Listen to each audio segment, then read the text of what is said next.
want to talk a little bit more about Willie Mays, thought by many to be one of the greatest athletes of all time and the greatest baseball player they ever saw. He was 93 when he died yesterday, and Baseball Commissioner Rob Manfred said, quote, his incredible achievements do not begin to describe the awe that came with watching Willie Mays dominate the game. Mays himself called baseball such a beautiful game that I just wanted to play it forever. One of the future big leaguers who admired him and then became a friend was Harold Reynolds, now a broadcaster for the MLB Network. He's at Rickwood Field in Birmingham, Alabama, where Mays got his start as a teenager in the Negro Leagues 75 years ago before becoming a big leaguer. Harold, thank you for being here this morning. We were just talking about Willie Mays, his size, and I looked it up. You know, he's listed at 5'11", 180, which might sound ordinary at first, and yet he did such extraordinary things on the field. You met the man. What are your memories of him? Well, just thinking about the physique, the first thing that stands out is his hands.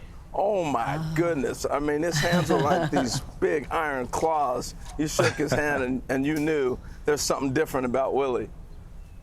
You know, he also had this speed. I was talking to Nate earlier. He was a wide receiver in the NFL. He had this kind of go-get-it speed where he might not have been the fastest guy off the line, but when that ball was in the air, he would defy the math in your head. You would think, no way he gets there, and then somehow he does. As a player yourself, where do you rank his ability?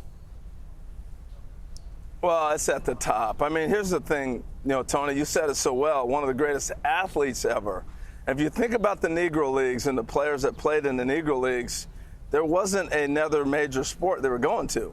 Like, let's take, for example, LeBron James growing up in the 1930s and 40s would have been playing baseball. And that was Willie Mays. He could have played every sport. And if you asked him, he'd have told you so. But he was just an amazing athlete. And the personality was off the charts. I'll tell you a quick story, then I'll open it back to you guys. But we were in the Hall of Fame a few years ago, and we had one of our guys wrote a book, and he'd ranked Willie number 3. Barry Bonds 1, Babe Ruth 2, and Willie 3. And I took him over to meet Willie, and Willie said, son, you ever seen me play? You know what Willie can do? You haven't seen me play. You know, so it was pretty cool spending time with him. I love those stories, Harold.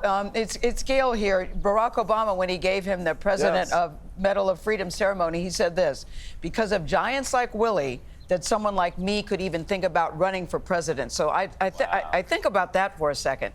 But as someone who knew Willie Mays, and I know earlier you got a chance to speak with his son, what did his son say about his dad? And what's your favorite? I love the story you just told, but what can you tell us about him as a person? Well, you know, Michael and I shared some tears earlier, and then we just talked about Willie had this command about him that overshadowed everything. His wisdom was beyond years. And, you know, whether it was you're in trouble or whether it was a situation, he'd always say, you better handle it, son. You know, he made you accountable. He was always on top of it. And I think the best way to describe Willie was he was a father not just to Michael, who's obviously his natural-born father, but to all of us. You know, he knew and understood where he's at. And the thought I have off of President Obama's quote was the fact that you think about Willie Mays playing when he did and making the impact in the 50s and on through the 60s and 70s, the racial stress that's going on. I'm down here in Birmingham, Alabama, where he grew up, and he crossed color barriers. You don't listen to him about being the greatest black athlete ever. You say the greatest ever. Yeah. And that was Willie Mays, who was able to cross over in such a powerful way. Harold, we got to get going here, but I want to give you one last opportunity. If Willie was still here and you could say one last thing to him, what would you say? Oh, I'd say thank you. You know, he paved the way for so many. The charisma, the personality, but just his enduring love for other people. It didn't matter what color, what race. He cared who you were, and I'd say thank you to him. We appreciate you joining us, man. It's good to see you, Harold. You're one of the best to do it. Thank you, Harold. On and off the diamond. Thank you so much.